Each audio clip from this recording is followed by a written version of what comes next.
2, 3. Assalamualaikum warahmatullahi wabarakatuh. Saya Nova Ramadan Dwi Putra dari kelompok 3 mempersembahkan anggota kami. Saya Samarisya Fatimah. Saya Ulia Sumi Siti. Saya Marsha Paramita. Saya Imi Pujianti. Saya Dindo Etapun Dindo. Saya Alama Bundur. Selamat menyaksikan.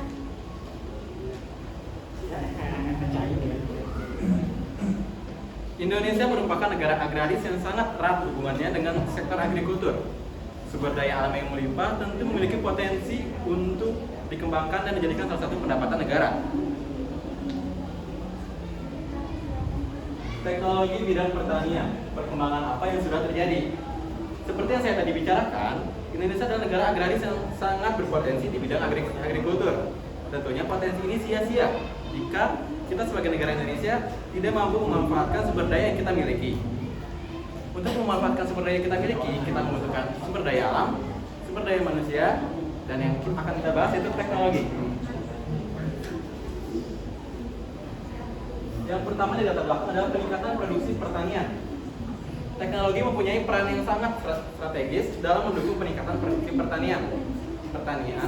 Pertanian berhasil IPTEK pada dasarnya adalah praktek pertanian yang berdasarkan ilmu pengetahuan dan teknologi yang sudah terbukti secara ilmiah dan meyakinkan secara praktik empiris jika tidak ada perubahan teknologi maka pembangunan pertanian akan terhenti dan kenaikan produksi juga bahkan bisa perlahan menurun hingga berhenti.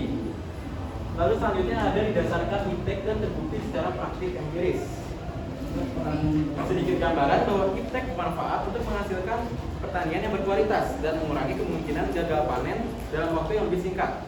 Artinya IPTEK berperan dalam meningkatkan produktivitas pertanian. Melalui IPTEK, suatu lahan pertanian yang sama dapat menghasilkan pertanian berkali-kali lipat banyaknya daripada pertanian yang dilakukan tanpa IPTEK.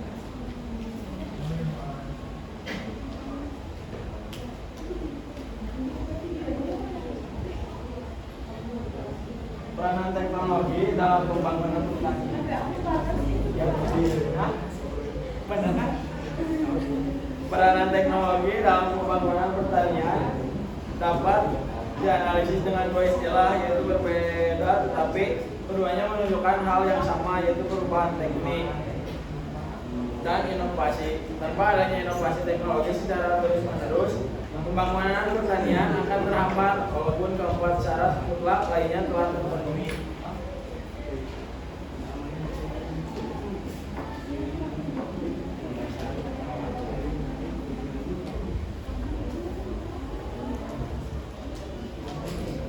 Baik, setelah yang dijelaskan oleh Angga, aku bakal menjelaskan dampak positif dari adanya perkembangan IPTEK di bidang pertanian. Yang pertama, dengan adanya sistem hidroponik, tanaman mendapatkan unsur hara dan nutrisi yang cukup sehingga dihasilkan produk tanaman yang berkualitas. Yang kedua, penemuan bibit unggul melalui rekayasa genetika memberikan manfaat bagi pertanian. Contohnya, bibit yang lebih tahan tahan terhadap hama, penyakit, bisa cepat tumbuh dan menghasilkan banyak buah yang berkualitas. Yang ketiga, perkembangan IPTEK berperan dalam kemajuan sistem irigasi lahan pertanian tidak lagi bergantung pada curah hujan saja.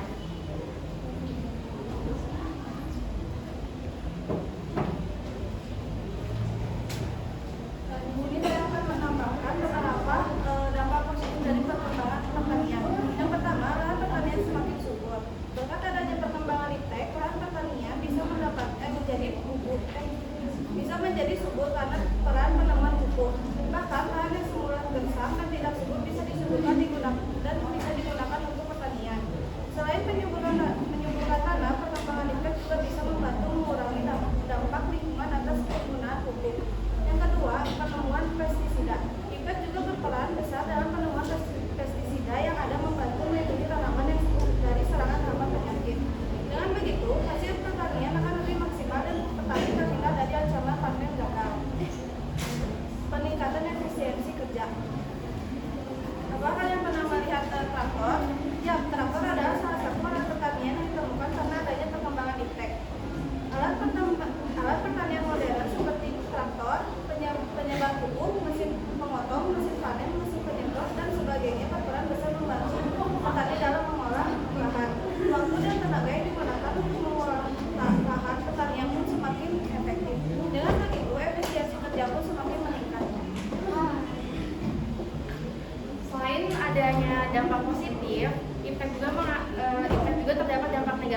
pertama adalah dampak negatif dari kemajuan iptek, yaitu jumlah petani menjadi berkurang sehingga jumlah petani yang pada usia produktif yang ada di Indonesia terus mengalami penurunan dari tahun ke tahun.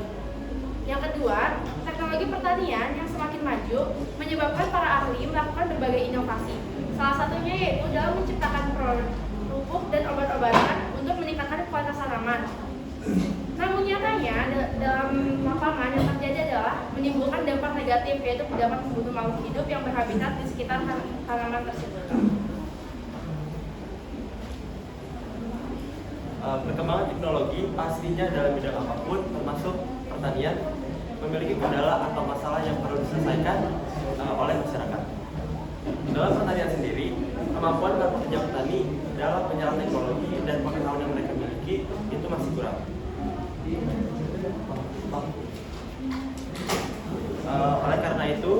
Oleh karena masalah tersebut, diperlukannya pendekatan secara langsung kepada para petani agar bisa lebih memahami dan segera bisa mengadopsi inovasi-inovasi teknologi yang terjadi dalam bidang pertanian untuk meningkatkan produksi pertanian. Selain itu, pemberdayaan petani juga perlu dilakukan untuk meningkatkan kemampuan petani dalam melaksanakan usaha tani menjadi lebih baik melalui pendidikan, pelatihan, pendampingan, dan pengembangan sistem dimulai dari dasar bagi para petani.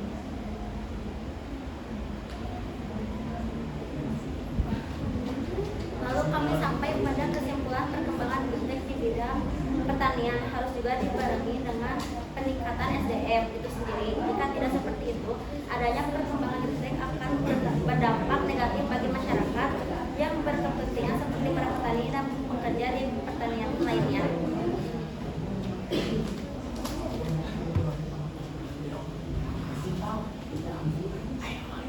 Itu saja yang bisa kami sampaikan mengenai perkembangan ilmu pengetahuan dan teknologi di bidang pertanian.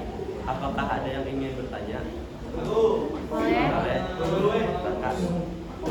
Perkenalkan yang jelas. Perkenalkan, nama saya Muhammad Raka dari kelompok 2. Raka di kelompok 2. Tadi kan pestisida itu dimasukkan ke dalam dampak positif.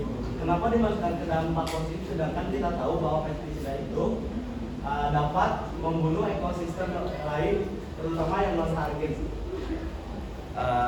Untuk pestisidanya sendiri itu dimasukkan ke dalam dampak positif. Sedangkan untuk bahan kimia yang ada di dalam pestisida tersebut dimasukkan ke dalam dampak negatif.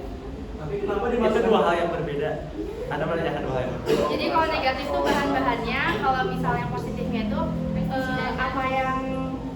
apa sih waktu secara cepat gitu loh. Karena kalau pakai pestisida jadinya lebih cepat ya. Jadi jadi gitu ya.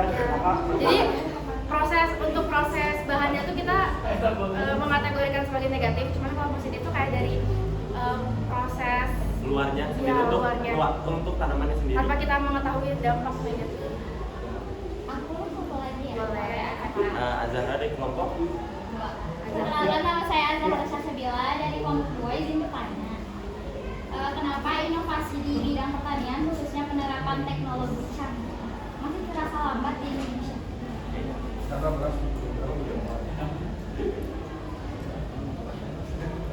boleh Bisa diulang diulang? pertanyaannya? Kenapa inovasi di bidang pertanian khususnya kayak penerapan teknologi canggih masih lambat di Indonesia? Karena Gini, untuk penerapan teknologi di bidang pertanian itu sendiri kenapa kurang? Karena pemerintah masih menyubsidi subsidi yang diberikan oleh pemerintah itu masih difokuskan kepada pendidikan, transportasi yang sudah dijelaskan sebelumnya, dan juga kesehatan. Jadi makanya pertanian itu sedikit tertinggal.